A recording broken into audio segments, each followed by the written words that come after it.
Yeah, we live. We live, baby. Let's get it. Yeah, we live. All right, guys. Let's get into it. Shasti, we're live.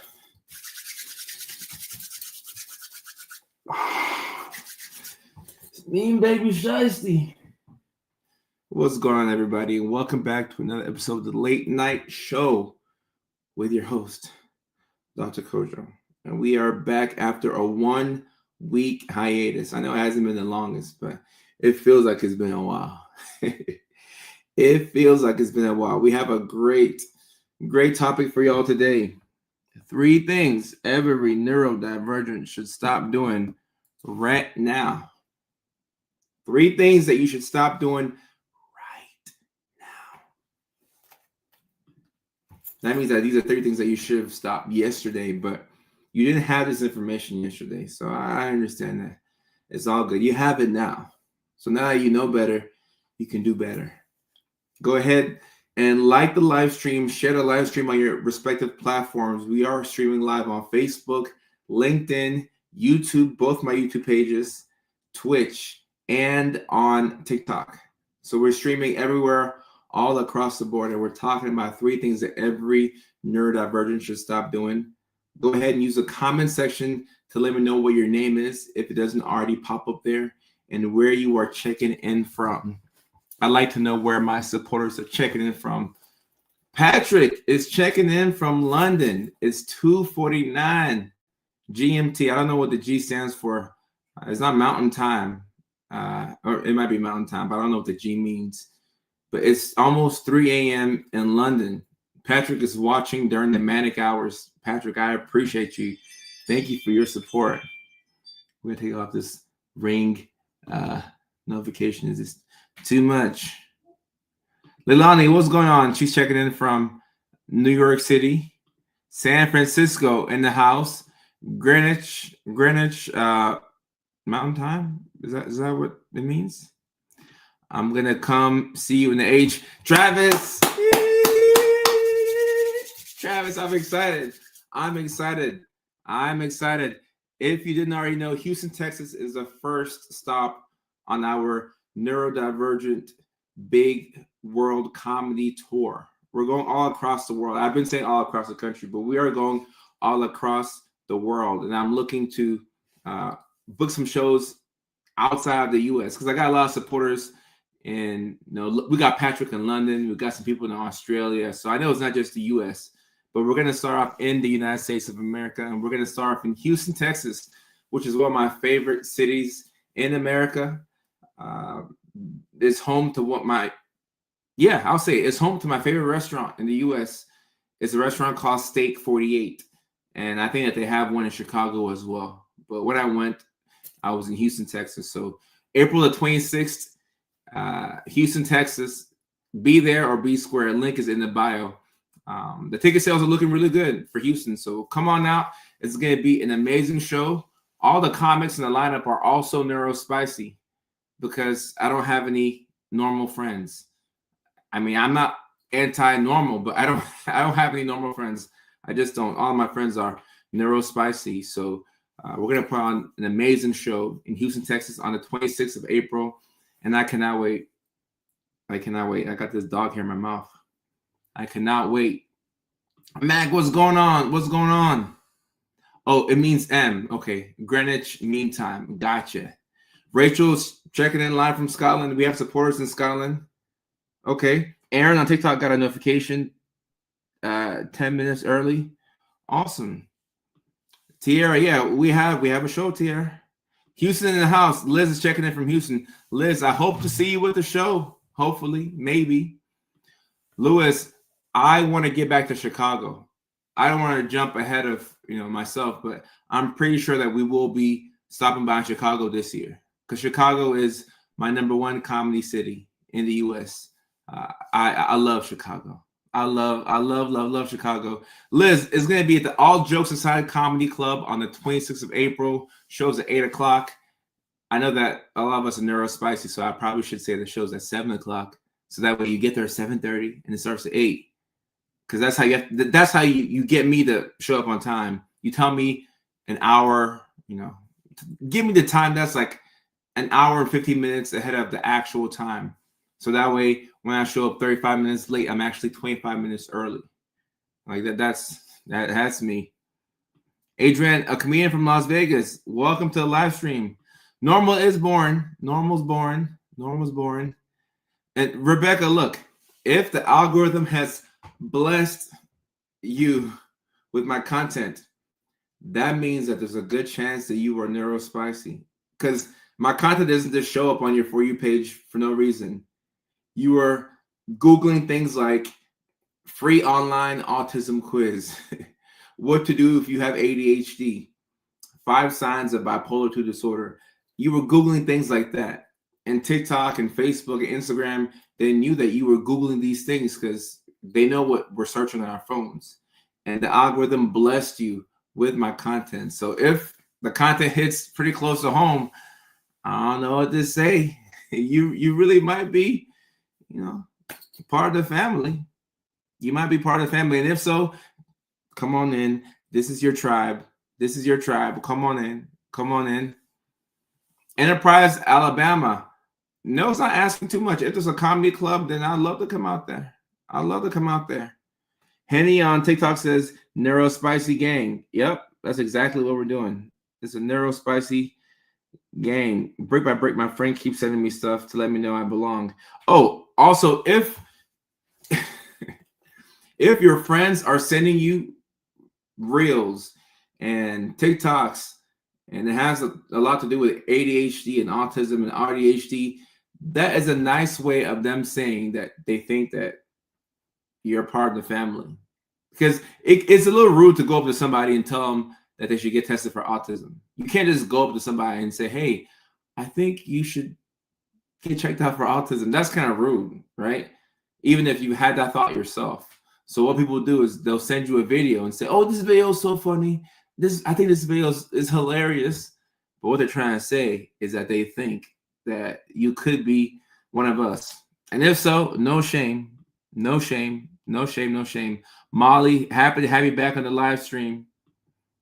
Happy to have you on the live stream. And Henny says, we're just spicy humans. That's all. That's all it is. We're just spicy humans. Infinitely Charm says, RDHD here. One thing I like about this community is the fact that nobody's ashamed to drop a diagnosis in the chat. Because back in my day when we were growing up, you couldn't just say, oh, I have autism, I have ADHD. First of all, you didn't even know if you had these things. But now we can introduce ourselves and say, hey, I'm so-and-so. I got ADHD. I'm so-and-so. I think I'm on a spectrum, but I have ADHD. Whatever the case may be, it's cool to be amongst people who also share the same experiences. Because if you're the only person with ADHD in your city, if you're the only person in Enterprise, Alabama with ADHD, if you're the only person in London with ADHD, if you're the only autistic person in Houston, then it can feel very isolating and sad. It'll be sad because nobody else can really relate to the experiences that you're having. But these are all big cities: Enterprise, Houston, London. I'm pretty sure that you're not the only neurospicy person in the vicinity.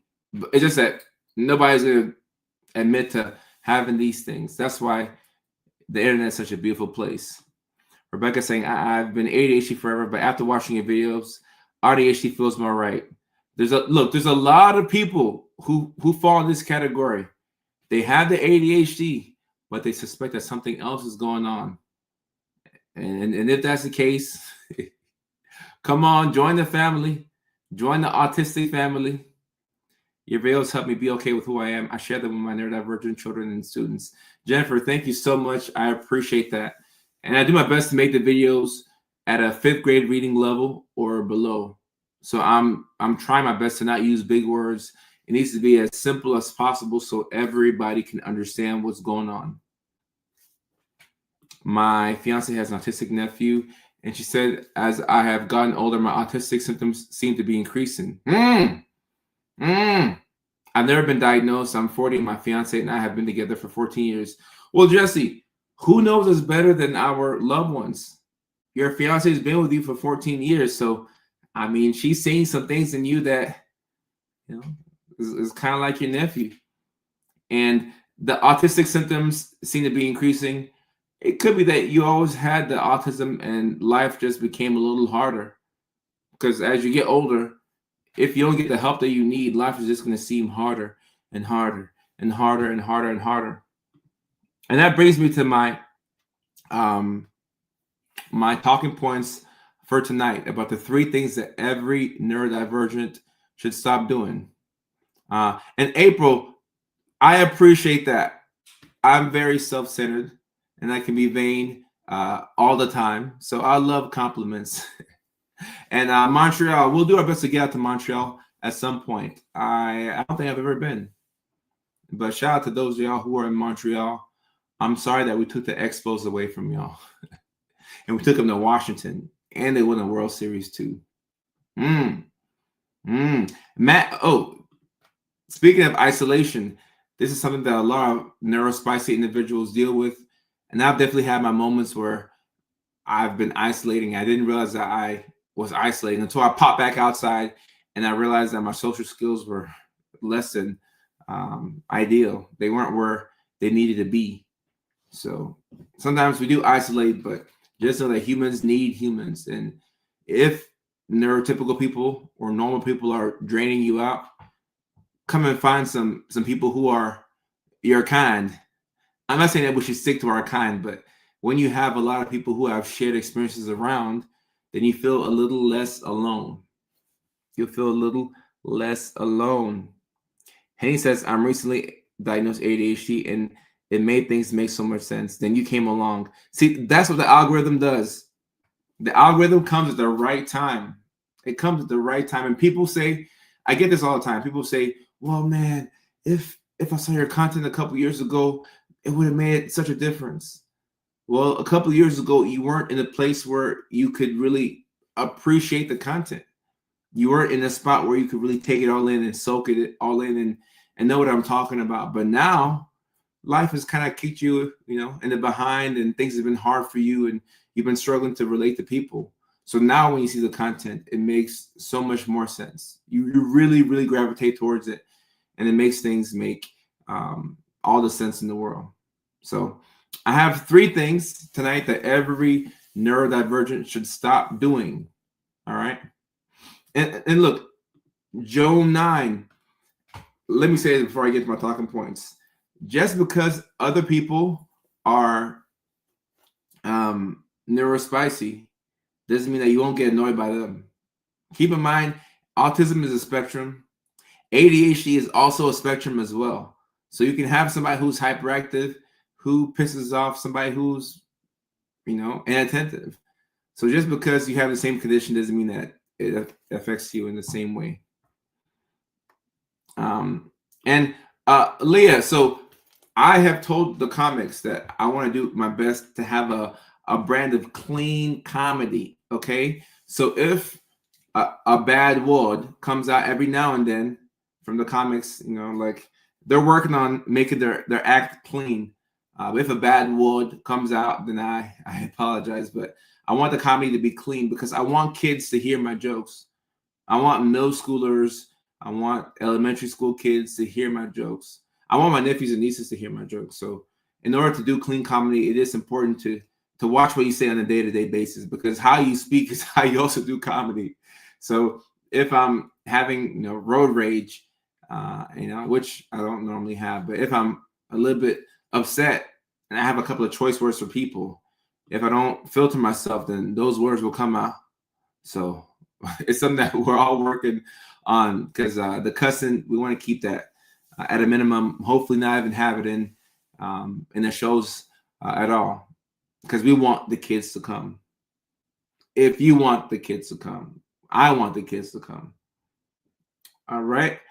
I got 3 talking points for y'all tonight. 3 talking points for y'all tonight. 3 things that every neurodivergent should stop doing. And in the title it says, come see me live in Houston because Houston, Texas on the 26th of April is where we are kicking off our tour at the All Jokes Aside Comedy Club. So this will put that out there. All right, 3 things that every neurodivergent should stop doing. Number 1, stop playing small. Stop playing small. So why would a neurodivergent individual play small? Okay. Think about your childhood and all the things that have happened to you and all the things that you've done to yourself. Think about all the negative self-talk that goes on in your head on a day-to-day basis. It's a lot of negative self-talk, especially for those of us who have ADHD, where we have a desire to get a lot of things done and we don't get a fourth of the things that we want to get done in a day. And what happens is if you plan, and this can also happen in ADHD and autism, but if you plan for things to get done and nothing gets done, over time, your body and your mind, will tell you that you're unreliable. So if you keep thinking that you're not reliable, guess what? You're going to say bad things to yourself. You're going to talk to yourself in a way that you wouldn't want a friend to talk to you. But when you talk to yourself in a negative way, it prevents you from playing it big, chasing your dreams, pursuing the things that keep you alive. It's important to understand that because our childhood has wired us to be a certain way. So we can say, oh, I grew up like this, and this is how life has been for me. So this is why I struggle to believe in myself. Or you could say, I've been through a lot of experiences where I've let myself down. There's been moments where I haven't spoken up for myself. I've been my own worst critic, and I've talked to myself in ways that I wouldn't want a friend to talk to me. But still, regardless of that, I'm going to do my best to talk to myself in a positive way. I'm going to be my own best friend. And sometimes you have to look at it from a perspective of an outsider. So if you were person X that's talking to you, how would you talk? Would you say this? Would you say the things that you tell yourself on a daily basis, or would you talk in a more encouraging way? When you talk to yourself, think about the 8-year-old version of yourself. All right. If the 8-year-old version of yourself is right next to you, right? Let's say y'all are two separate entities, just for the purposes of this video. The 8-year-old version of yourself, right? Third grader you is here, and you today is right here. If you made a mistake, all right, let's say you forgot to do something that you told yourself you're going to do today, and now you're behind for the week. How would you talk to the 8-year-old version of yourself? You wouldn't scream at that person. You wouldn't, because who screams at an 8-year-old? Now, I know an overstimulated parent can do that, but even when you scream at a child, you do feel a little bit bad. Now, I know the moms who are overstimulated, who scream at their kids, they feel bad. You're like, dang it, it wasn't that serious. I shouldn't have screamed. Like, I was upset, but I didn't have to scream at that child. So nobody wants to scream at a child, but you will scream at yourself and tell yourself that you're not capable of doing things. And guess what? Failure is a prerequisite to achieving all the things that we want in life. You got to fail in order to succeed. But for those of us who have a complicated relationship with failure and we want to be perfect, perfectionism, that's something that plagues us in the neurodivergent community. Wanting to be too perfect all the time. If you're trying your best to be perfect and you're not making mistakes, so you're not growing, then you're not going to get to where you want to get to. There are a lot of people who are neurospicy, just like you, who are living the life that they want to live, but they do the scary thing every day, or the scary things every day. And when I'm saying scary things, I'm not talking about big things like taking a public speaking class or nothing like that. When I say scary, I'm talking about doing the things that you've been putting off for 2, 3, 4, 5 months, making that scary phone call to a loved one that you haven't talked to in 8 months. Those are scary things. I got a couple of phone calls right now that I got to make that I've been putting off, and I can't tell you why I've been doing that, but I got a couple of phone calls I got to make. I got a couple of appointments that I need to make, things that I've been putting off. I say, oh, tomorrow I'm going to do it. Tomorrow. Every day that you procrastinate is a vote against the person that you wish to be. But the way to get the things done is not by shaming yourself. You have to find a way to be positive to yourself.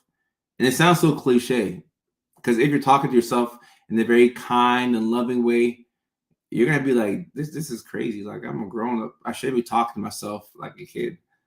But you should be talking to yourself like a kid if you want to get things done. If you want to prevent yourself from playing it small and you want to go after what you really want, you have to look at the man or woman in the mirror. And you may not like what you see initially, but over time, you will come to appreciate the person that you are.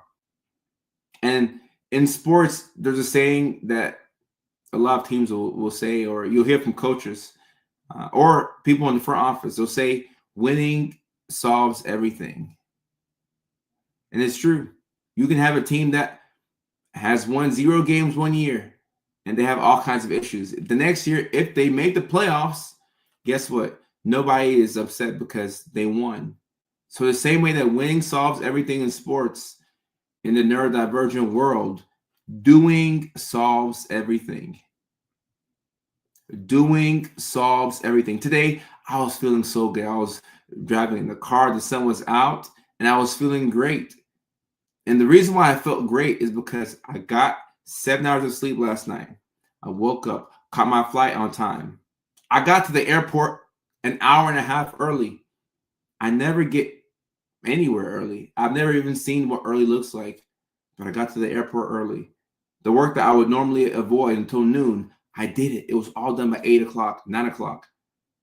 So at noon, I'm driving in the car and I'm realizing that I'm having a good day. And I was trying to figure out, why is my mood so good today? Because I did this scary thing early in the morning and now I can relax. Now I can actually do what I want to do.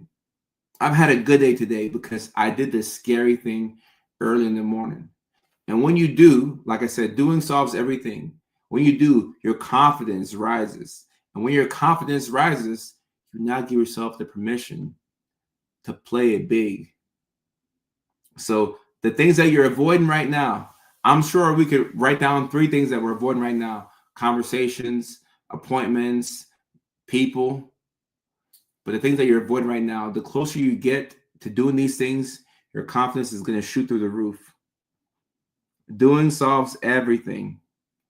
Christy on TikTok, I appreciate you. I appreciate you. And Living Autistic on TikTok says, if my 8-year-old self had known what I know now, I would have been far harsher on myself. Well, that's one way to look at it. That's one way to look at it. Some people, do feel that way. But just know that kindness to yourself will really help you get things done. And it's weird because, especially for people who have ADHD here, shame has been one of your biggest motivators. Shame and spite. If you want somebody who has ADHD to get something done, tell them that they can't do something. It will motivate the heck out of them. Shame and spite are our biggest motivators sometimes. And that works in the beginning, but at some point, like, you'll be tapped out. You have to be your own biggest fan at some point. At some point. And I know, because I still use shame as a motivator now, but I have to tell myself, all right, Kojo, this will only go so far. We have to actually like ourselves. This is a big one for the neurodivergence. Taxes.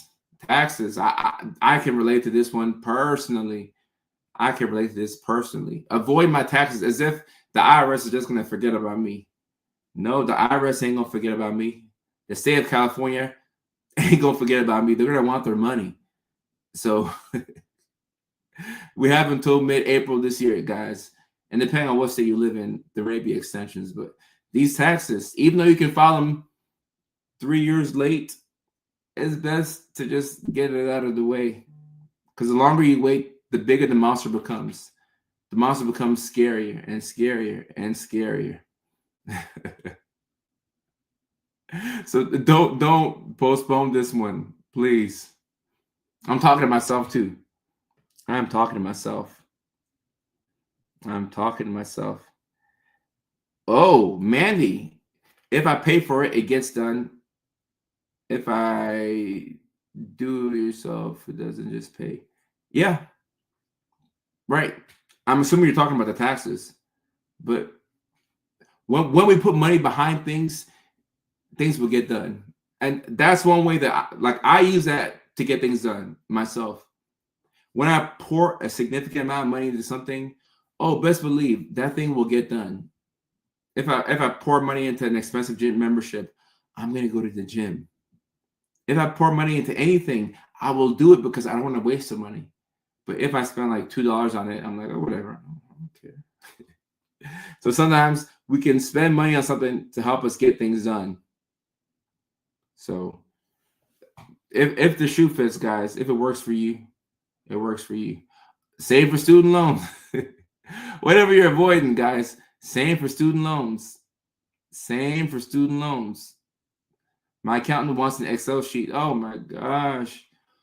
I mean, my first thought is get a new accountant because I don't know how to do an Excel sheet. I know AI can help, but who knows how to do an Excel sheet? I don't know. Like, what in the world? An Excel sheet? Once again, too many steps. Too many steps. And Mandy, I do meal deliveries to the house. And the good thing about that is that it prevents me from eating out. Because what do I look like? Paying money for food to come to the house. And then I still want to go get takeout. That's my toxic trait. I still want to get takeout, even when I pay for the meal delivery service. But because I pay for it, I'm like, all right, Coach, I got to eat this. I don't want the food to go to waste, so I got to eat this. I got to eat it. Cody, I appreciate that. I appreciate that. And once again, that algorithm, it put my content on your timeline at the right time. And guys, AI helps a lot. I would love to get an AI expert on this live stream one of these days to come and talk about how AI can simplify your life. I use AI to help me identify what the priority task is every single day.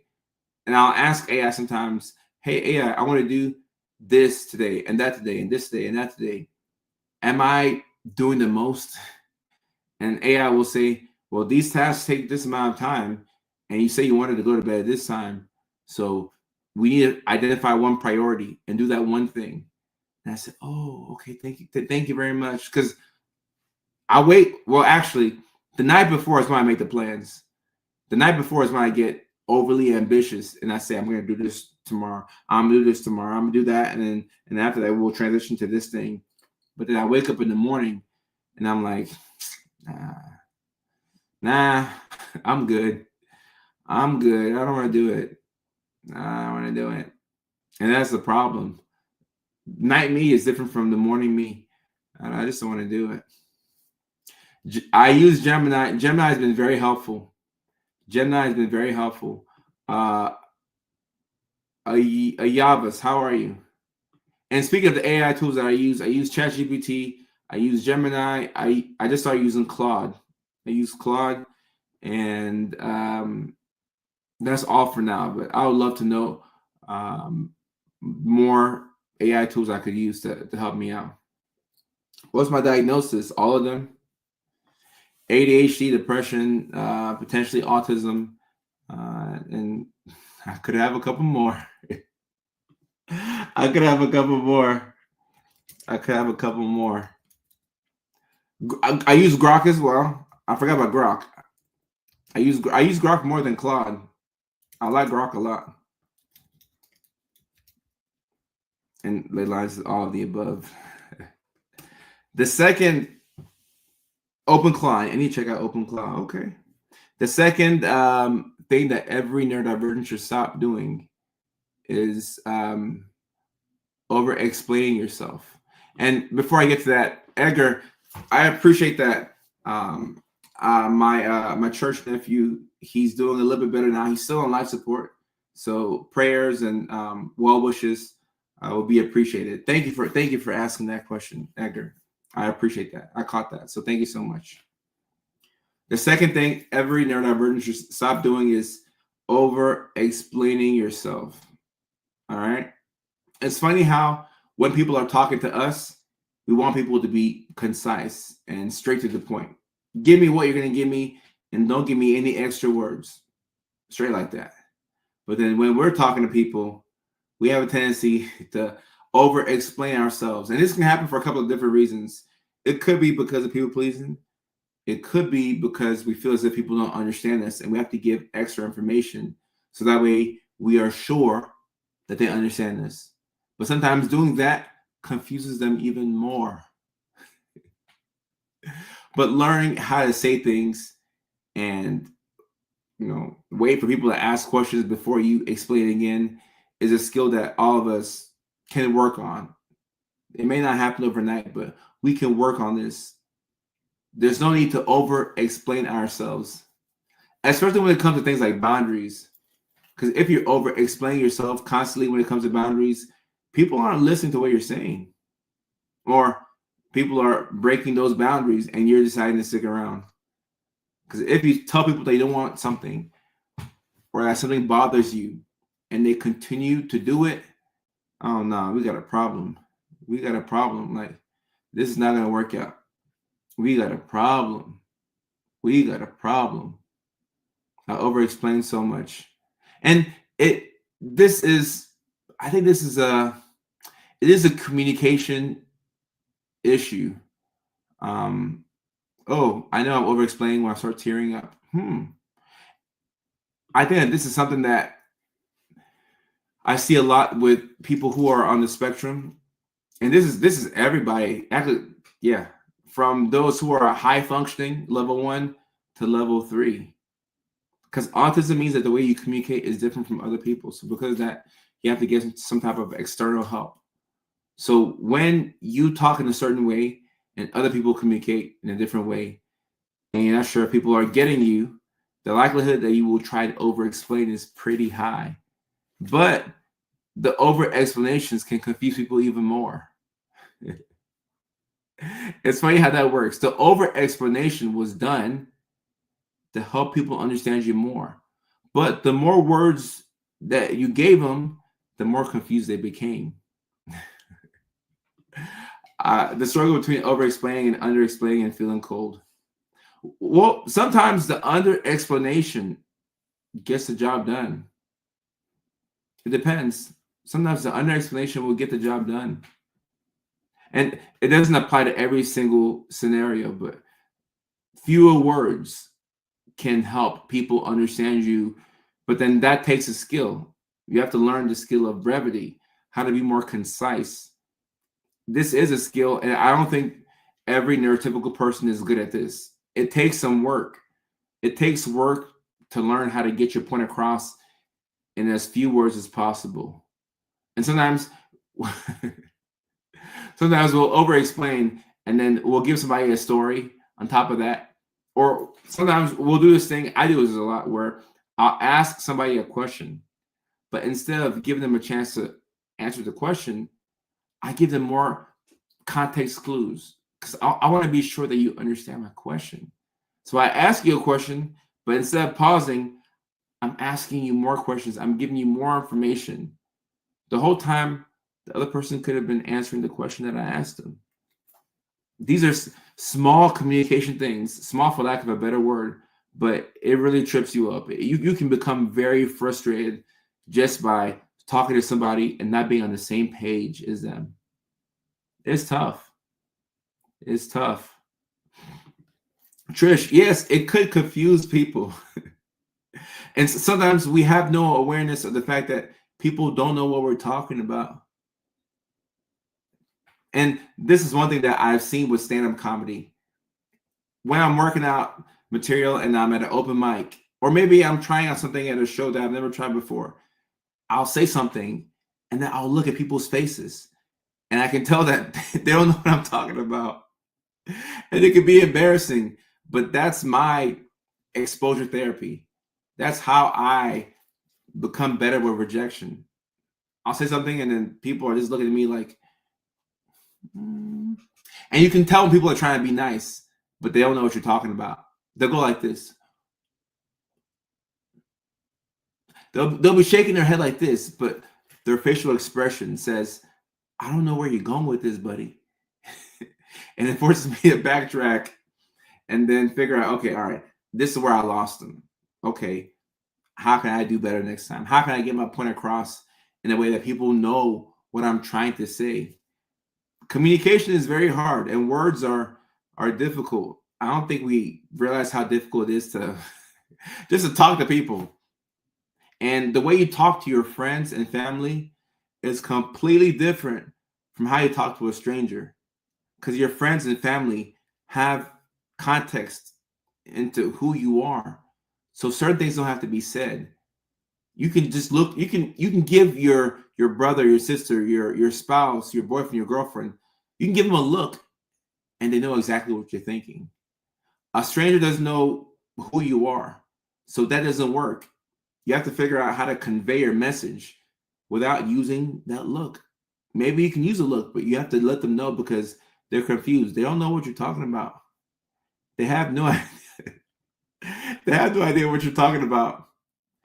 And see, this is why I like this community right here, because y'all understand how difficult it is just to talk sometimes. Sentences are troublesome and words are hard. Most people, if you tell them this, will be like, what do you mean? Like, we can all speak English here. Like, just talk. Like, just say what you gotta say. And then you have to explain to them that it's a communication issue. What I'm saying and how people are taking it, like, there's a drop off somewhere. Communication is my new special interest. And Edgar, you know what's funny? I could turn that into a comedic bit, but one thing I've seen is that sometimes certain things will translate from a live stream or a conversation into Sam comedy, and other times it won't. And one thing that makes it easier is when a lot of people in the crowd are neurodivergent. I'm not saying that everybody has to be neurospicy, but if we have a shared experience, right? If I'm talking to people who are autistic and I'm doing this, then you're gonna feel what I'm saying, like in your soul. You know what I'm talking about. You're like, yeah, I had that experience today. I was trying to talk to these people and they didn't know what I was talking about. So when people feel you, they really feel you. And when people don't, they don't know what you're saying. It's funny. Oversharing, talking about so many things before my point comes across. Yep. And like Chris is saying, sometimes it's easier to talk to strangers than it is for family. And how many of our parents actually know who we are? Think about that. Like my parents, they know Kojo, but they don't really know like who I am. And I'm grown now. And I feel like a lot of us have that same experience where our parents know us, but they don't really know us. Like they know like my favorite color and my favorite football team is the Titans. Like they know that, but do they actually know me? They don't really know me. You know, some people can relate to that. Let me see. Over explain, and then I realized it. Me too, Junior Bean. Rebecca, I like this. Parents know their perspective of us.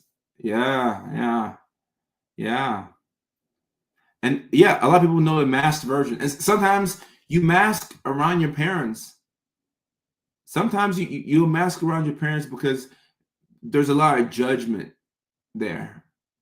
I remember my mom came to visit me in LA because she had never been. So she finally came to see, where I live and how I live.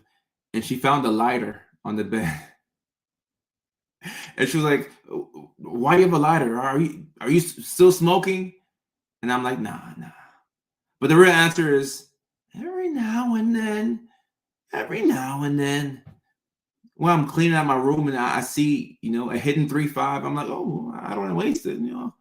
I'll put it in the piper and just, I'll get rid of it. But because of that judgment, and because it'll just take too much energy to explain to my mom, yeah, I don't smoke anymore, but every now and then, like, it's just a lot. So it's easier to say, nah, I don't know how that lighter got there. It is what it is. It is what it is. Because the explanation, you just know that, like, their idea of you, sometimes they can't divorce themselves from that idea. Like, it is what it is. It is what it is. It just is what it is. And Akaria. What a name. What's a nice name. The first thing was the number one thing for neurodivergence to stop doing is stop playing small. And number two is stop over explaining yourself. Melinda, sorry for your loss, Melinda. I see that. I'm working towards understanding who I am without the mask. I think I know that I self-doubt. And guys, look, if you're unmasking, you have to give yourself some time to not only understand who you are and figure out who you are, but give the people around you some time to figure out who the new you is. And the new you is really the old you, but because you've been masking for so long, you don't know who you are anymore. It takes a while to understand who you are, especially if you've been masking. And I'm on that unmasking journey myself. So I'm learning things about myself that I didn't know, and I have to accept it. I'm learning that I don't like loud environments as much as I like them. The city life is kind of wearing on me. I may move to a ranch or a farm somewhere where I can be, understimulated as opposed to being overstimulated. I'm learning a lot about myself as I'm unmasking, and you have to give yourself permission to learn yourself, because sometimes your idea of yourself is different from what you find out to be true about you, if that makes sense. So you have to give yourself some time to really just know who you are. Just know who you are. Exactly. Oh, you feel me. You feel me. And J Bug on TikTok says, you are so on point. Thank you for sharing. What you do is important. J Bug, thank you so much. I appreciate you. And asking, after a long-term relationship failure, it's even harder. You have to figure out who you are alone without them, and then I'm asking. Right. Look, after a long-term relationship, you become so enmeshed with that person that you have to figure out who you are and what you like. It's really hard after a long-term relationship. It's really hard. From people who've been dating somebody for 5, 6, 7, 8 years, and then you get a divorce or you split apart, it's hard. Figure out just who you are. I'm unmasking phase it's stressful. And look, think about this. Sometimes we talk about neurotypicals not understanding us, but really think about this. If you met somebody, right, and when you met them, they met your mask, and then you met them, or maybe their mask, whoever they are. If people meet the masked version of you, and all of a sudden you wake up one day and you start to unmask, they're not going to know who you are. So you have to give them some grace, because they don't know who you are. You don't know who you are. So give them some grace and let them acclimate themselves to the new you, which is really the old you. It's starting to sound like a Drake lyric now. Oh my goodness. No, it really is deep. Don't let anybody tell you that this is not deep. This is really as deep as you think it is. This stuff is really deep. This is really deep. It is really deep. You'll learn some things about yourself that you weren't ready to learn. You'll figure out what you really regard as a priority. Like, I have learned so much about myself in my unmasking journey. I learned that I cared more about people's opinions than I thought I did. I was always like, oh, I don't really care. And as I unmasked, I realized that I was doing things to impress people, and I didn't know that I was doing certain things. But as you unmask and really learn who you are, you gotta be nice to yourself, because some things that you learn is not like, you didn't want to learn it, but damn it, we're here. We learned it. It is what it is. It is what it is. Why should we mask for this messed up world? Well, you mask so you can get a job. You mask so you can have people. You want people to date you, and like you see folks out there dating and kissing on other folks. You want to kiss on some people too. You want to go out to some of these events. You want to have fun. You want to soak up the sun. You want to live life, so we mask. There's a real reason why we mask. We have to understand that once you're ready to be yourself again, give yourself time. Because what do you mean you've been masking for 42 years, and one February afternoon you decided to become yourself again? That's too much pressure on yourself. That's too much pressure on yourself. They look so shocked right. And sometimes you'll be shocked too. You'll be shocked too. Thank you for teaching me, Angela. I appreciate that. I appreciate that. You honestly helped me understand who I am. Cynthia, I appreciate that. And Leah, I'm not sure if masking is like putting on makeup, because to my knowledge, now I'm not a woman, and I guess guys can put on makeup, but you get my point here. Women normally take off their makeup at night, right? So you put on the makeup or the concealer or the mascara. I got 3 sisters, so I know a thing or two about this. I got 3 sisters, and I've dated way too many women, So I know a thing or two about mascara and concealer and eyeliner and foundation. But you're supposed to take that off at the end of the night. But when it comes to masking, you keep the mask on when you go to sleep. Because if you're dating somebody and you're sleeping with that person, they don't know who the real you is. You keep that mask on, but you take off the foundation and all that stuff. I'm impressed by how much I know about this. I know a thing or two. And Carrie says, dating, what's that? Yeah, a lot of us have chosen not to date, and I get it. I get it. It's difficult. It's difficult dating. We need to have some live streams where we talk about dating.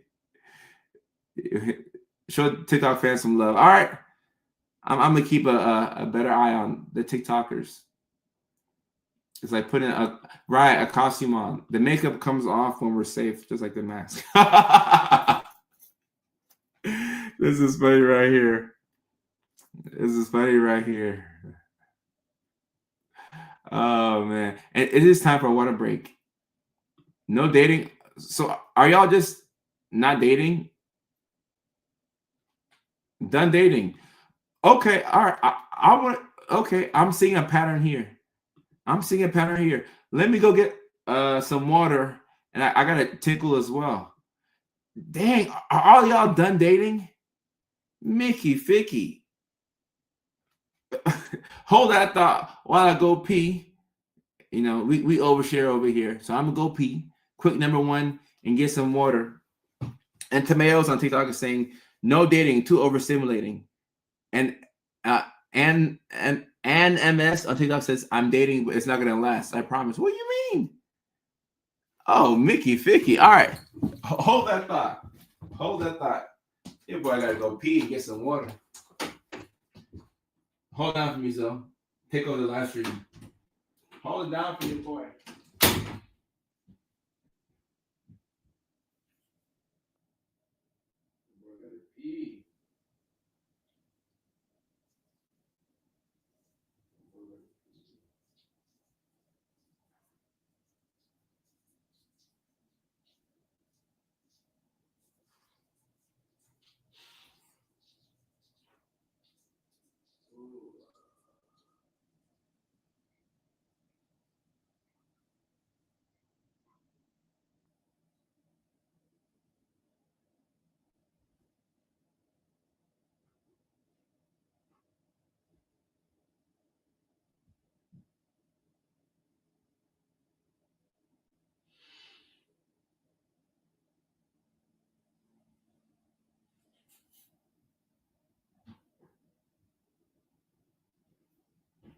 You're going to have to pee.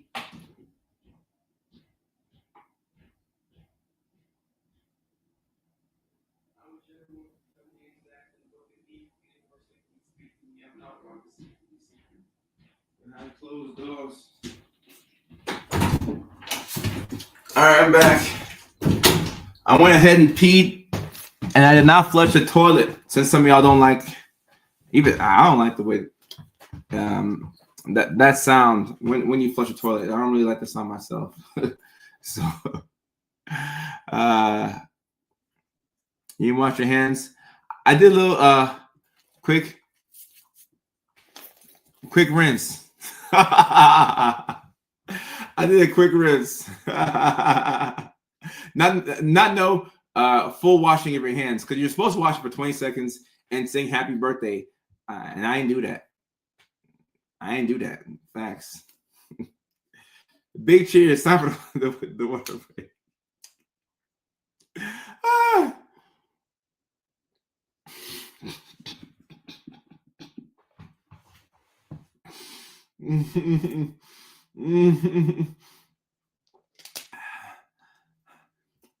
I did do the helicopter. Is that when you pee like around the toilet bowl instead of peeing into the water, so that way it doesn't make that noise? If that's a helicopter, then that's what I did. I got good aim.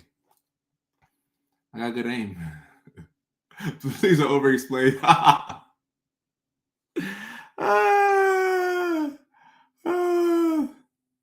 Oh wait. Max says single yet, not because I'm choosing to me. Okay, so are a lot of people just done with dating?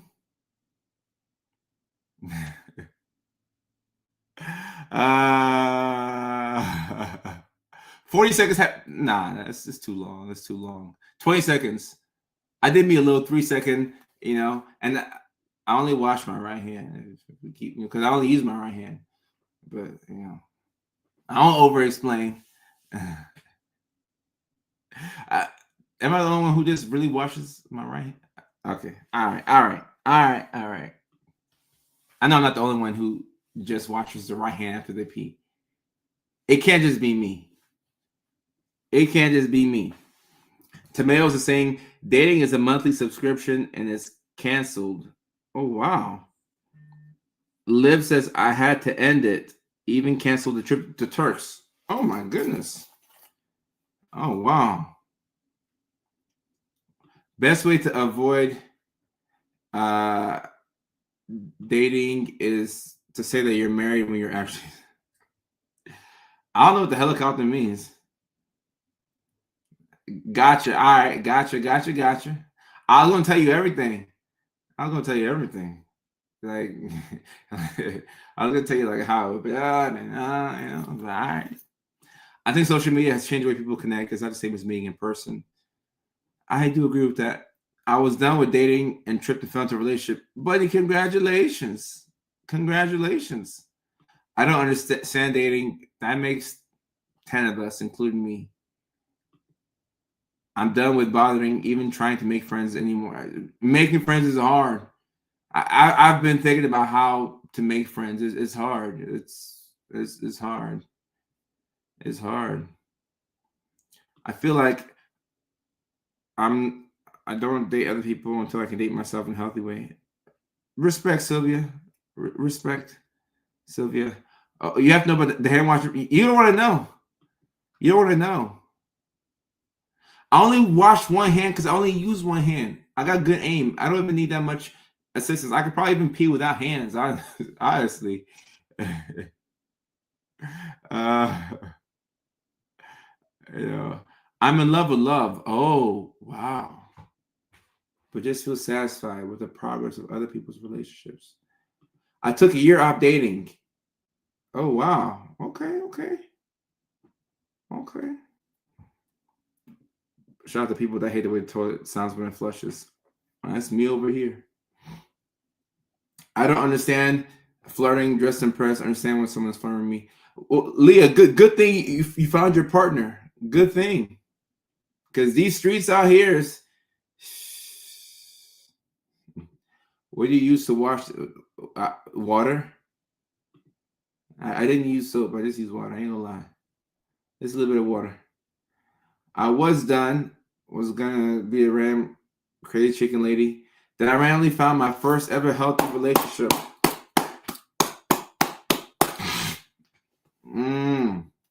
Elizabeth says tips for dating. Tell us how to do the apps the correct way. So Elizabeth, I don't know. I'm trying to figure it out myself.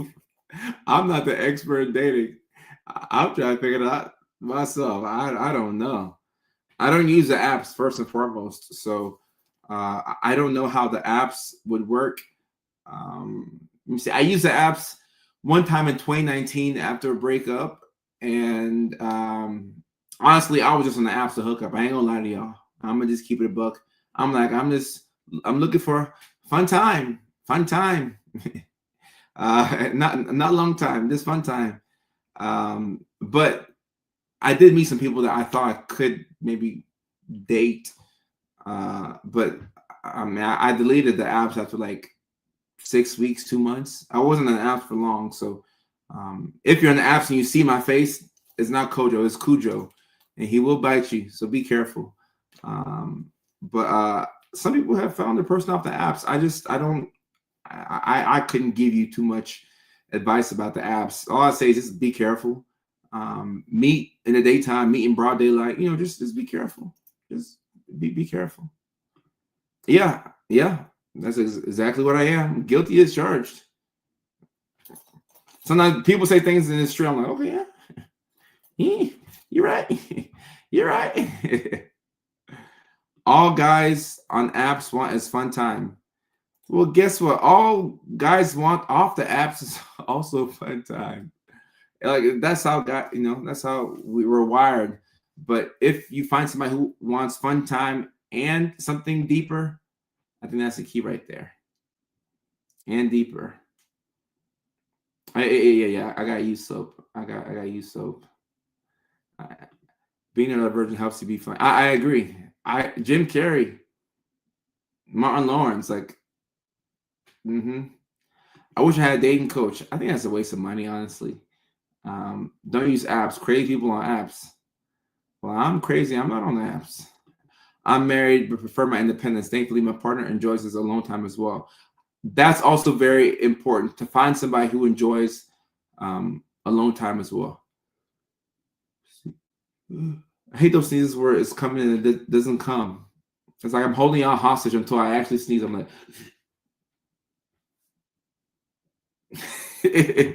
I'm holding myself hostage. Mickey Ficky. Tell a friend when you go meet somebody. I think you should, just for personal safety. Just for personal safety. I can't have fun without an intellectual and emotional connection. Okay. A lot of people feel that way. A lot of folks feel that way. Never again with the apps. Met the worst ex of my Mac. How many bad exes did you have? Oh, you could have lost your life. Oh well. I'm sound like that's traumatic. I'm sorry. Sorry to hear that. My goodness. Yeah, like I said, be careful. Like just be careful out here on these streets. Be very careful. Hey, Lindsay, how are you? Too many social skills in dating. A guy named Randy says, which apps? Randy, which apps are there? I'm not sure. I'm what? Plenty of Fish, Hinge, Tinder, Black People Meet. I think that's an app. Black People Meet.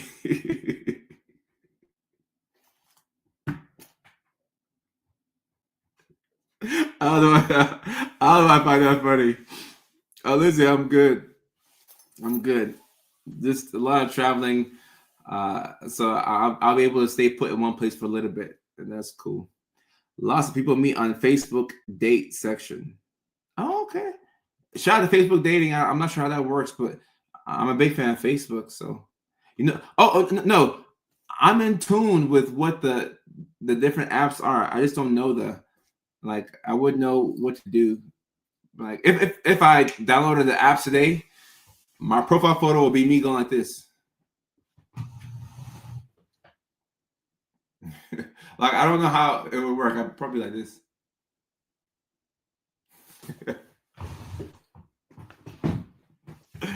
Oh, Black People Meet is a dating app. Okay. All right, I got it. Stay up and play.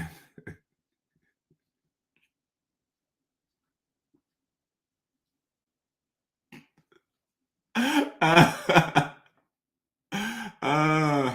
oh, eHarmony. I forgot about eHarmony. eHarmony. Um, Christian. There's one for Christians. What's the name? Christian Mingle, or there's one for Christians. Facebook dating in my area is all people.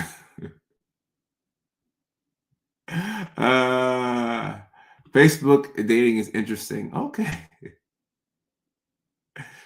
I gotcha. Christian Mingle. Okay, I was right. Christian Mingle. That Christian Mingle. Yeah, I mean, guys, like it could be. Oh, someone said, "How's your girl?" Oh, I ain't got no girl no more. I'm on the streets. I'm back on the streets. Like I've been on the streets waving to y'all. Y'all ain't see me on the streets. I'm back on the streets. Yeah, I'm back on the streets, guys. I'm back on the streets. But no disrespect to her. She's a great girl. I'm the crazy one. I'm the crazy one in all the relationships. Oh, you met on the PlayStation. Okay. And I update y'all. I've been chilling.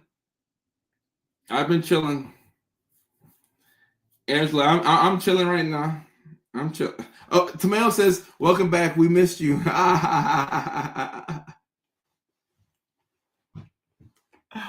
Oh my gosh. Oh no, God, look, the content that I post, I don't just post this content as if like I read about it on a blog somewhere. Like I live this life. It's very difficult to be with somebody. And this is not an indictment on my ex, but my goodness, it's hard to be with somebody. It's hard to have somebody in your space. It's hard to live with somebody. It's hard to deal with somebody's mood swings. I'm already crazy and I have to deal with it's a lot. And I'm a workaholic. I love my work. Like this is why I love doing this. After I get done with this, I'm gonna make some videos for my Patreon. I'm gonna make some YouTube videos. I'm gonna look for some videos to stitch. I love my work. I'm crazy. I'm obsessed. I'm crazy. I love my work. I can't wait to wake up in the morning and make more videos. Like that's what I love doing. Like I can't wait to write more jokes. I can't wait to go to the open mic. I can't wait to get to Houston on the 26th of April. I can't wait to go to Nashville the next month. I can't wait to add Chicago and Seattle and New York. Like this is what I love doing. And I forgot, but now I realize how crazy that's not normal. Like the average person in their early 30s is looking to like marry and like I'll marry at some point and put 6 kids inside of her belly. But for right now, like I don't know. I can't give you all my time. Like I'm a little maniacal. There's a couple of screws loose. You need to date an LA live streamer. Oh no, I think I'm done with women in Los Angeles. I think I'm done with women in Los Angeles. I think I'm done with LA girls. No disrespect, but I'm done with women in California or LA. Nah. I'm done. I'm done with women in LA. Nah. Situation like previous ex. Who was the first? I mean, all the relationships end the same way. Like, I wake up one day and I'm like, I can't do this no more. I can't do this no more. Like, all my relationships end the same way. Like, I wake up and I realize I'm stressed and I ask for a breakup. And that's what I did. And, she wouldn't let me break up with her. So I had to write like a whole Declaration of Independence. I had to like write some commandments. Like I had to fight for my independence. I had to call up Nelson Mandela and figure out how he, I had to fight for my independence, guys. I had to fight for it. I had to fight for it. I really had to fight for my independence. Um,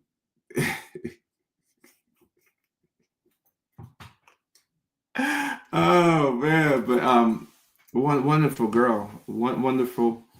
Like I have nothing but respect for her.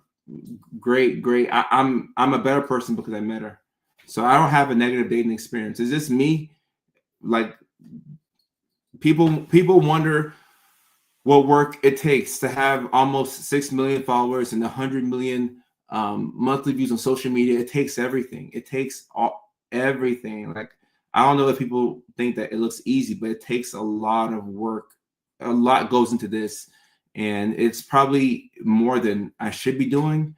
But I enjoy doing this. Like I can't be stripped away from this. I would be very unhappy if I couldn't do this anymore, and then I wouldn't be a pleasant person to be around. Like I love this. I really love this. I love this. Yeah, Nicole, I'm done with women in Los Angeles. I am. Try Seattle or a different city. Okay, maybe so. Maybe so. LA girls all look the same. I can't recognize. But they look good though. But see, that's my problem. I'm like, oh, she look good. That's my problem. Travis, that's my problem. I know my problem is. We're gonna get more chilled. Are they not chilled out? I feel like they're already chilled. And I don't like. So I think earlier Max said that his ex had put his life in danger. Like I don't have experiences like that. I have pretty good experiences. I don't have like, I mean, I'm sure a couple of bad ones, but I don't really have like bad experiences. They end the same way with me needing my independence. Like, me searching for my freedom, like needing my freedom. The after party on TikTok. When I go live at the right time, I will be adding those again. Yes. Get that. No, yeah. Move to Tennessee, get me a farm, marry a country girl, give her 6 kids, maybe 7. Yeah. LA baddies are too bougie. Noble and sending money. Yeah. When my mom came to California, and I took her to some nice restaurants, and she was just so happy to be eating the nice food and everything. I was like, man, I should do more for my mom. I should do more for my mom. Like I should do more for my mom. And Mike, you bring up a really good point right here. I didn't know I was autistic when I was dating. If I did, maybe they could have been better. On a serious note, like I actually thought, I was like, I might have to go. I mean, I can diagnose myself because I'm Dr. Koder, but this relationship really made me think about going to get a diagnosis myself. Real talk. I'm like, nah, because like my thinking is so rigid. Like I can't be taken off of what I'm doing. Like if I'm working on something and I'm taken off of it, it just like I hate the last minute interruptions. Like I have to do what I'm doing. So one of the biggest reasons why I say people should pursue a diagnosis is because you'll be nicer to yourself, right? You'll know that, oh, I'm autistic. That's why this wasn't working. Okay, I'll do better next time. So facts. Oh yeah, my mom really appreciated it.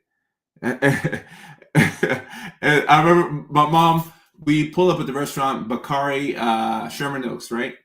We get to the restaurant, and then there's like a group of 6 girls walking in, and they're wearing like very little. And my mom was like, do you like that? I'm like, yeah, Mom, I like that. That's why I live here.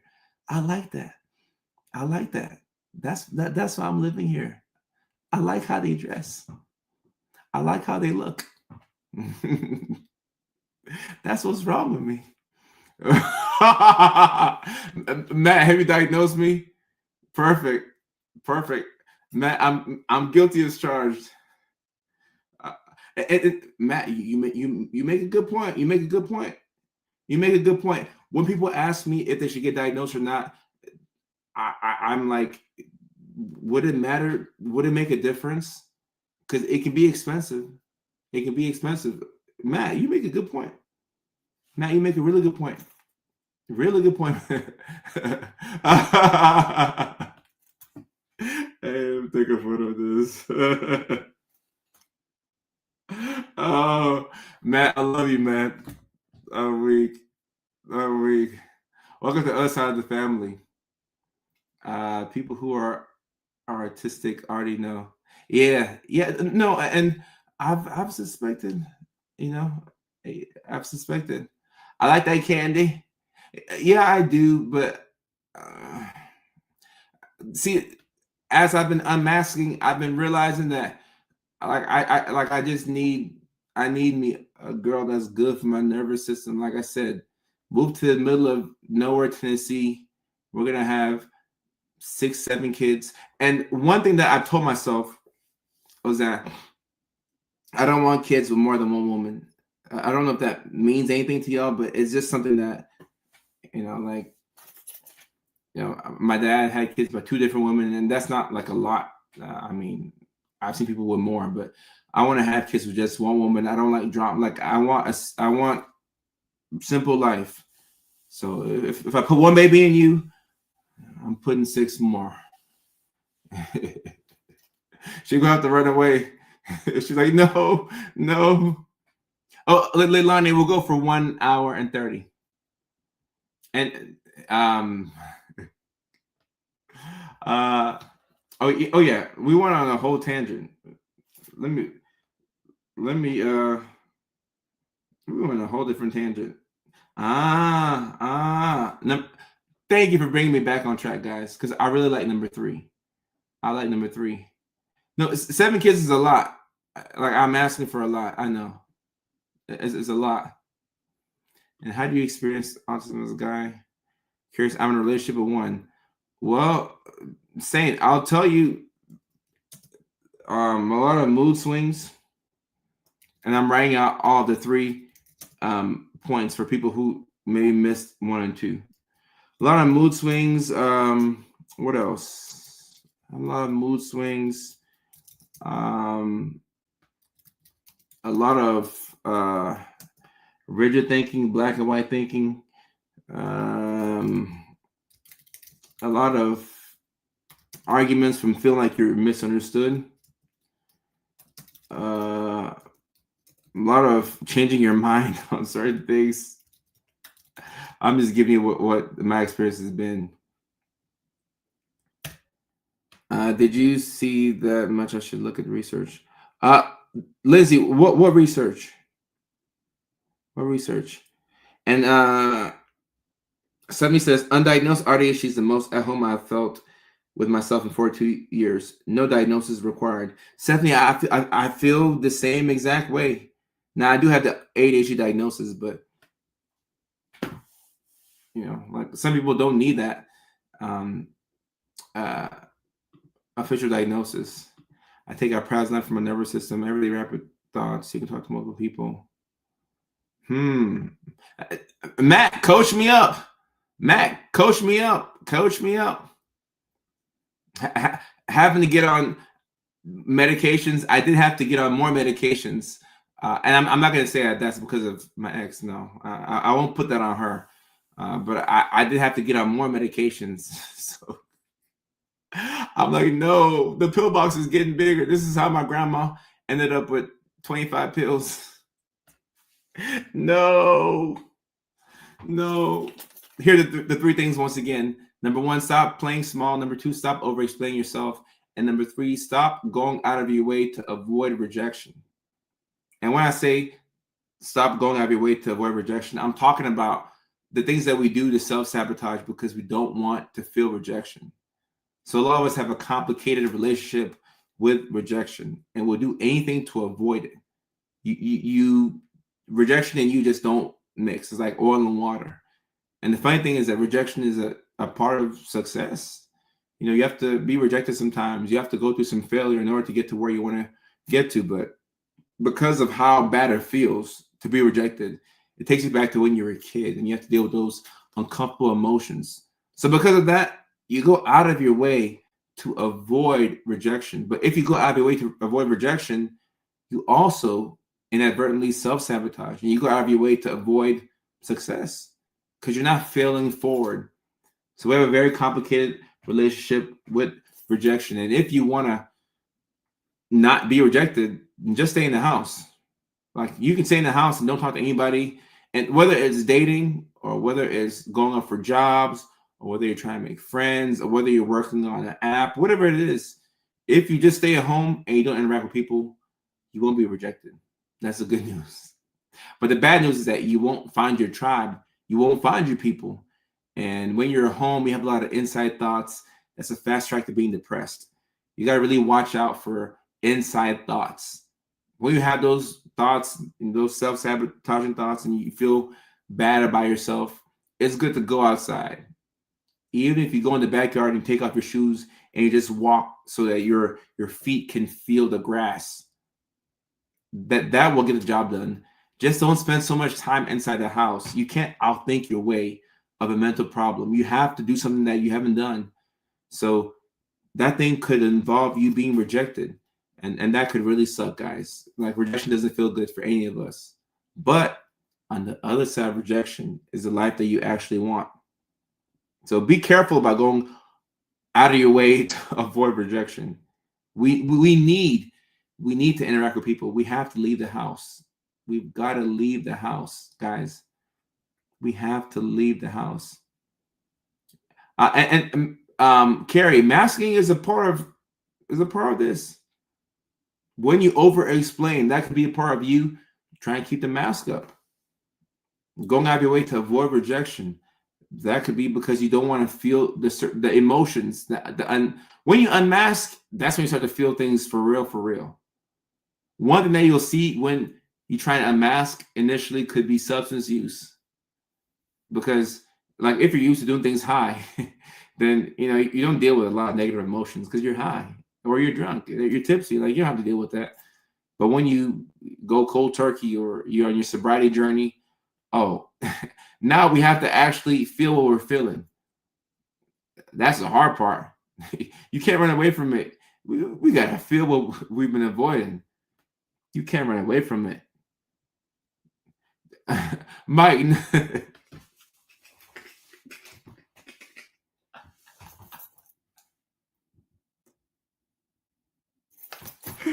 No. I mean, yeah, you went outside to go get the DoorDash, but I'm talking about, like, getting in the car and driving somewhere. Like, this, just something, all right? Putting yourself out there. I just ate ice cream to make my negative feelings go away despite knowing better. So that's not too bad, actually. Eating, like, when it comes to self-sabotage, think about all of the bad things that you could do. So eating ice cream or eating a whole pizza by yourself, playing video games for 4 hours versus gambling away your life savings. Okay, hooking up with a random stranger unprotected. Like, there's levels to this. So sometimes, if you can, like, when you're working on your sobriety, they tell you to replace one addiction with something else. If you don't replace it with something else, you go back to the other thing. So I call it, harm reduction. A little ice cream never. Yeah. You took the words out of my mouth. A little ice cream never hurt nobody. Like, there's way worse things that we could be doing. There's way worse things. You could be doing hard drugs. Like, it could be way worse. So ice cream ain't nothing wrong with ice cream. Now, if you eat ice cream 3 times a day, every single day for 2 months, now it can be maladaptive. But a little ice cream, ain't gonna hurt nobody. Ain't gonna hurt nobody. I don't eat carbs during the week. Well, Mac, if you eat carbs on our random Tuesday, it ain't gonna hurt you. But you got a streak that you're keeping up. I know you want to keep it up, but carbs on a Tuesday night, Ain't gonna hurt you. And no, number 3 is very difficult. It's very, I mean, like I personally have struggled with that a lot because I don't like rejection. It's funny that I don't like rejection because I've experienced so much of it and I've seen how beneficial rejection has been for me. Rejection has been really good for me. Not in the moment, but it's helped me out a lot. But for some reason, I do my best to avoid that feeling. I just don't want to feel that feeling of rejection or feeling like I'm less than. I hate that feeling. I hate it so bad. I hate it so bad, but it's, on the other side of that is something that's really good. So I have to remind myself that the rejection leads to good things. But sometimes I just don't want to, I don't want to feel it. I don't. And I have self-sabotaged multiple times because I've done this in relationships where I've broken up with somebody because I didn't want them to break up with me, or I'll talk myself out of an opportunity that was meant for me because I didn't want to feel some uncomfortable emotion. Even when I got my Netflix TV credit on John Mulaney's special, was it 2 years ago? I didn't want to do it. At the time, I was in Dallas, and I told my assistant that I'm not flying back home to LA. I don't want to do Netflix. He's like, Kojo, you've been wanting to do Netflix this whole time. What do you mean you're not going to go back home? I'm like, yeah, you're right. And I went back home, and then we shot the thing for Netflix. But I was going to self-sabotage because I was feeling bad, right? So it can be difficult to know that you're self-sabotaging. Now, when you know, you can do better. But if you don't know, then that's when it kind of sucks. Since having your personal brand, have you dealt with nonprofits much? Random question. Nonprofits. A little bit. I think I feel like I've donated to a couple that I felt connected to the cause. But nothing comes to mind. But I feel like I've donated to a couple of nonprofits and worked with a few. Yeah. Self-sabotage. Oh, it's called Everybody. What is it called? Everybody Loves LA. Everybody Lives in LA. John Mulaney. It's his Netflix special from 2 years ago, and it's the second episode. It should be towards the beginning of the second episode, so you should see me on there. I'm wearing my tan suit. I'm doing my best to look handsome. So check it out. Check it out. Oh, of course, you thought I was normal. You thought I was normal? I ain't normal. But I can pretend to be normal though. I have a pretty good mask. I will say that. I've studied neurotypicals enough. I can pretend to be normal. I do a pretty good job of appearing normal. I mean, I can't fool Matt, but I can fool, a lot of people. I can fool a lot of people. Yep. I think the trauma kind of helped me get through school. I'm a very picky eater. I'm the most picky eater that I know. Honestly, I'm an extremely picky eater. I mean, this is probably the first sign that my parents should have taken me to get an autism checkup or a diagnosis. Being a picky eater, I couldn't pronounce my words correctly. They almost took me to speech therapy, but we were poor, so it's like, all right, you're gonna have to figure out these words on your own. So guess what? I figured out the words on my own. I learned how to talk. I ain't had no choice. We ain't have no money. Ain't no money for speech therapy. So you just kind of, look in the mirror and then you figure things out. Like I figured out how to pronounce my R's and my T's. I had no choice. Normal bores us. Oh yeah. Normal bores me as well. Would I ever do a reality TV or game show? Oh yeah, I would. And before the strike in LA, I can talk about it now. But I was talking to the networks about a show. It was a unscripted show, and I was very excited about the show. But after the strike, the talks just kind of, like we didn't get anywhere with it. But any idea that I feel very confident about and strongly about, I would bring it up, on my own. Like I just have to self-fund these projects. and that's fine. Like if I really believe in something, I will just put my own money behind it and hire my own folks and just put it out here to y'all, because like that's what's really important. I don't have a desire, like there's no desire to prove anything to anybody in Hollywood or in California. Like I had that for a long time. Now I don't care. As long as my community, my online family like what I put out, that's the most important thing to me.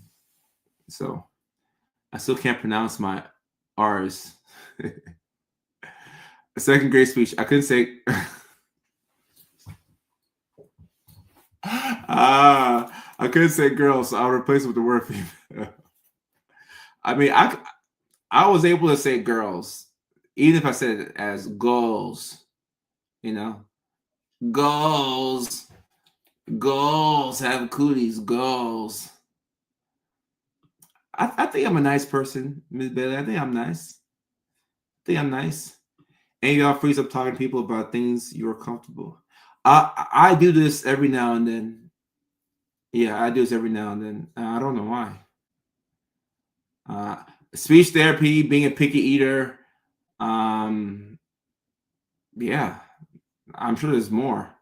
I mean, I couldn't read until I was in second grade. That's another one. Chicken skin.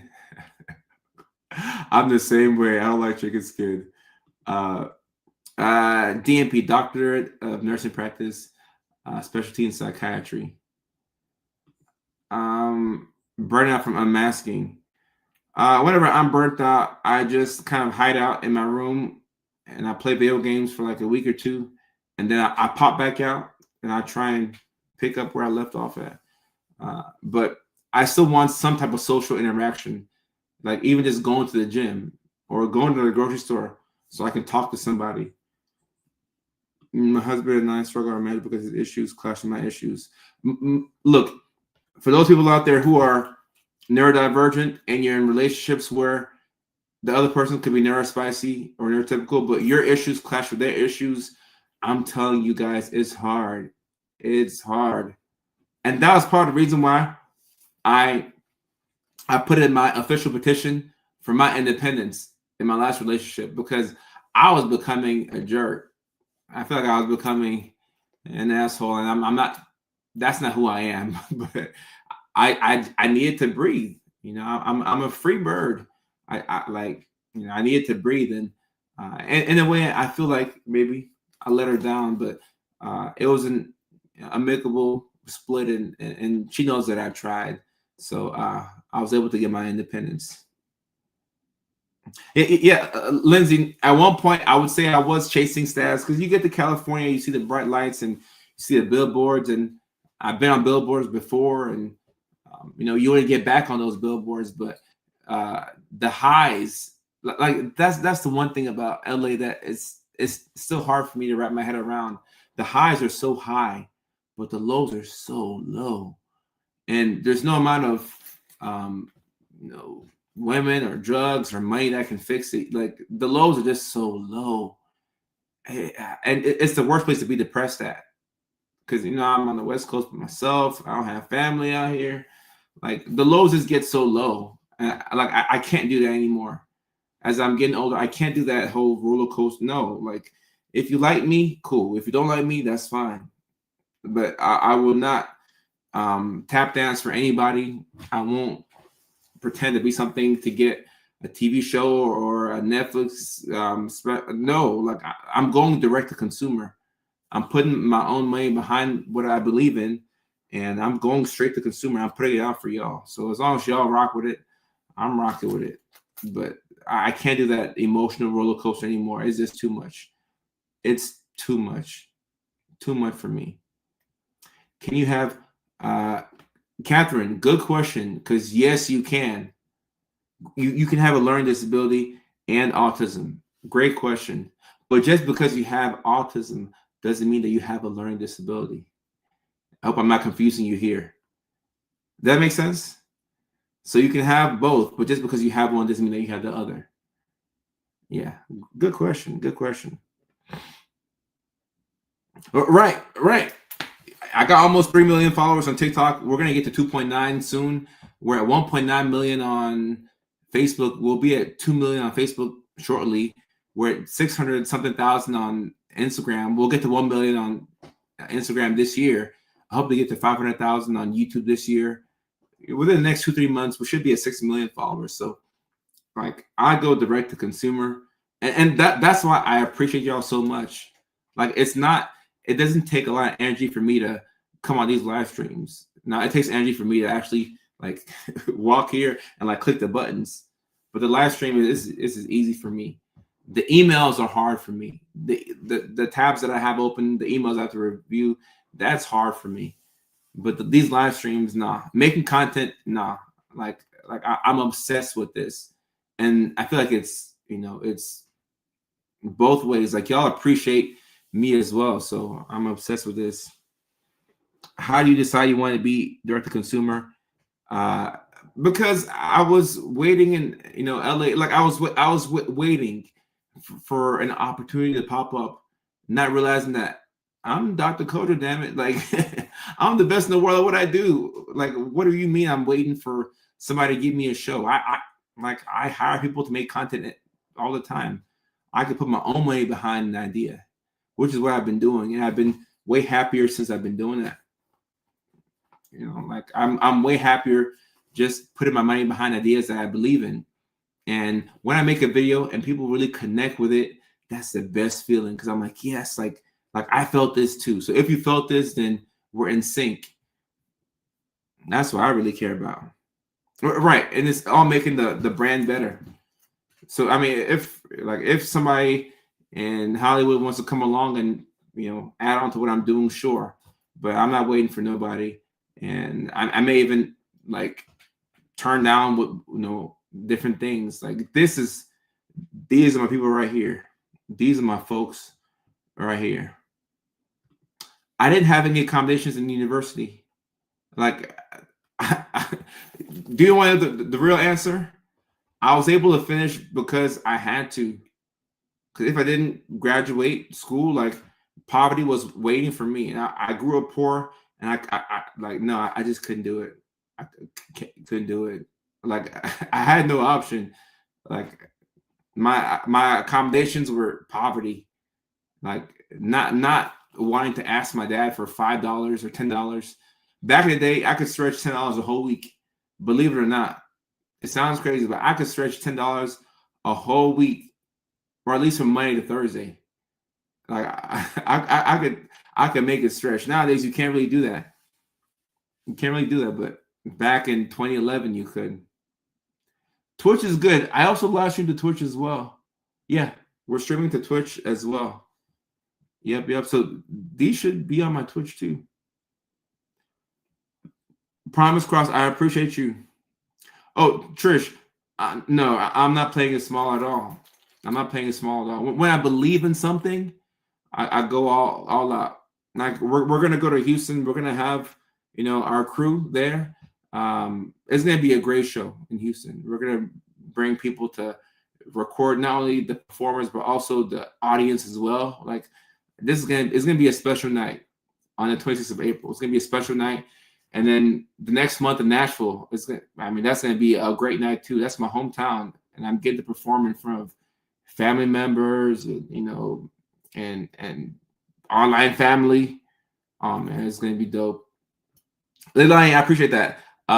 Give me 7 more minutes, and then we'll be good. And also, yeah, this is the Q&A section. Q&A section. April the 26th in Houston, Suave. The link should be in the bio. I think that should be the first link. And then the next month we're gonna be in Nashville, Tennessee. I appreciate that. I like the heads up. That way, like, I won't forget. Indianapolis. I haven't been to Indy in a long time. I would hope that we can come out there to Indianapolis. I would love to come out there. Many people didn't know what was wrong with them. Many people were addicted to drugs because of it. Many more people died over this. Many autistic people are homeless. People with good backgrounds should be feeling grateful because they're blessed. Matt, I could not agree more. If you are autistic and you come from a privileged background, you are blessed.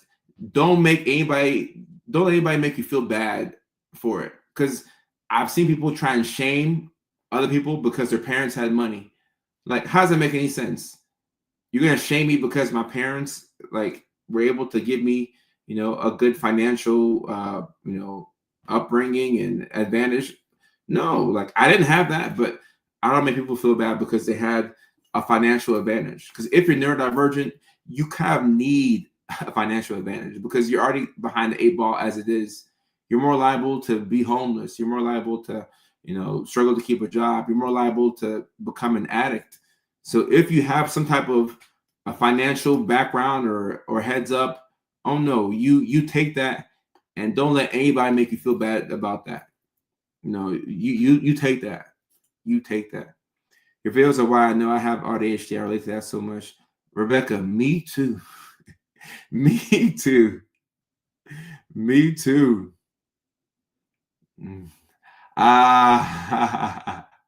But Lilana, I appreciate the fact that you're even keeping up with everything.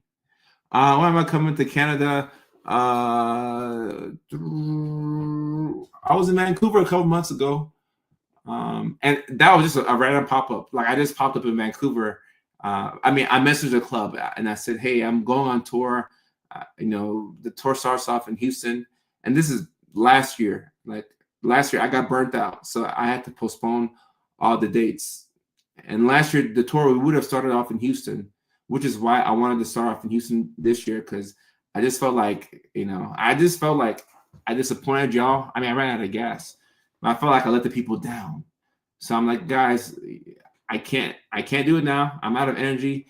But when my social battery is recharged and when I feel good, we will start off in Houston, I promise. So that's why we're starting off in Houston this year. Trish, I appreciate you. Kentucky, I'd love to come to Kentucky. What clubs y'all have in Kentucky? For Wolf, mom says, I'm blessed. I even brought my son up. He's in college, and now we're learning together. That's what's up. That's what's up. Struggling with task transitions lately. I feel like it came out of nowhere. It's been bad lately. Look, when you know that it's hard to transition between tasks, I think it can be helpful to set up your environment so you can quickly go from one thing to the next. Because I struggle so bad with transitions. It's hard. Like that's why I'll be late for the live stream sometimes. Like I've even thought about putting this computer in a different room if like it's like in clear view for me, or maybe working here before the live stream so that way I can just quickly hop on the live. But I'm also looking for different tips and tricks to help me transition quicker because there's a delay between tasks for me, and this sucks. Ali Lani's on YouTube. Stephanie, I'm looking forward to seeing you in Houston. I'm looking forward. Marceline, I appreciate that. Thank you so much. So Brandon, I'm a big fan. And look, I just want to say this is not medical advice, guys. This is not medical advice because TikTok doesn't want me. Yeah. So what I like to do, I like to use L-methylfolate, which is the active form of folate that the body can use. And it's been helpful for me, helping me with mood swings and just being irritable. So L-methylfolate has probably been the most beneficial thing for me outside of my prescribed medications. Then also L-theanine has been helpful. I think that helps also to keep me calm. Protein first thing in the morning. So I wake up, I quickly go and mix up my milk with my Jocko Go protein first thing in the morning, because if not, I'll forget. So that's been helpful for me. So that's just what I do, because I don't want people to think that I'm giving you like medical advice, but that's what I do, and it's been very helpful. Also, magnesium to help me go to sleep, because I'm like a horse. You got to put me down with something. It's just hard for me to go to sleep. So I take magnesium, and that helps me go to sleep. So yeah, Juanita, do it. Do it. You can do it. You can do it. You can do it. Especially if you feel like it's been placed on your heart to do it. It's taking me an hour to even get out of bed. Me too. And what I do is I set my alarm for like 45 minutes before I want to actually wake up. So that way, when I, hit the snooze a couple of times, I wake up like 15 minutes late. But I mean, that's been my whole life. Like, it's just hard for me to get out of bed. So I look for different tips and tricks, and I turn things into a game. So, yes, Suave. Yeah. Suave, I can't wait to see you in Houston. Doors open at 7. Show starts at 8 o'clock. You'll be coming straight from work. We're going to have a great time. It's going to be a vibe. I can't wait to see you there. Houston's going to be an amazing, amazing time. And I'm bringing some neurodivergent friends from California. And I didn't do it on purpose. These are just my friends who I find to be funny, who are helping me out with the show. But all of my friends are neurospicy. I think all of us have ADHD for sure. And there's some undiagnosed autism amongst us. And we'll let y'all guess who has it. But yeah, there's definitely some undiagnosed autism amongst us. And Spencer, I appreciate you. I mean, if I come out here and I'm capping, if I'm coming here and I'm lying to y'all, then I mean, what's the whole point of that? Like, why lie? You can just be yourself. It's easier to just be yourself. So that's my approach. So Lilai's laughing. All right, guys. So that will wrap up today's live stream. We'll be back on. Oh, I gotta get to some emails. We'll be back on Thursday at 6 o'clock California time, which is 9 o'clock in New York City, which is 8 o'clock in Tennessee, which is 7 o'clock in Phoenix, which is 6 o'clock in Seattle, which is 5 o'clock in Alaska, which is 4 o'clock in Hawaii. And I think that 9 Eastern time is, I think that's 2 a.m. in London, because we have some people in the UK that I've been watching and supporting. So that'll be 2 a.m. in London. So this is a great live stream. A great live stream. Thank you so much for your attention, Mac. I appreciate that. Stephanie, I just like protein. Well, I do the cookies and cream Jocko Go protein because it tastes good, and I'm a kid. So yeah, Kendra, correct. 6 o'clock p.m.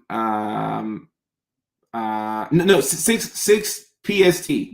So 6 o'clock California time, 9 o'clock EST. I think it's 8 o'clock CST. 8 o'clock CST. And Texas, Houston, Texas, April 26th at 8 o'clock. Doors open at 7. So appreciate y'all. And I'll see y'all at the next live stream, y'all. Take care. Peace. And try and get some sleep. And I'll do my best to follow my own advice. All right. Love y'all.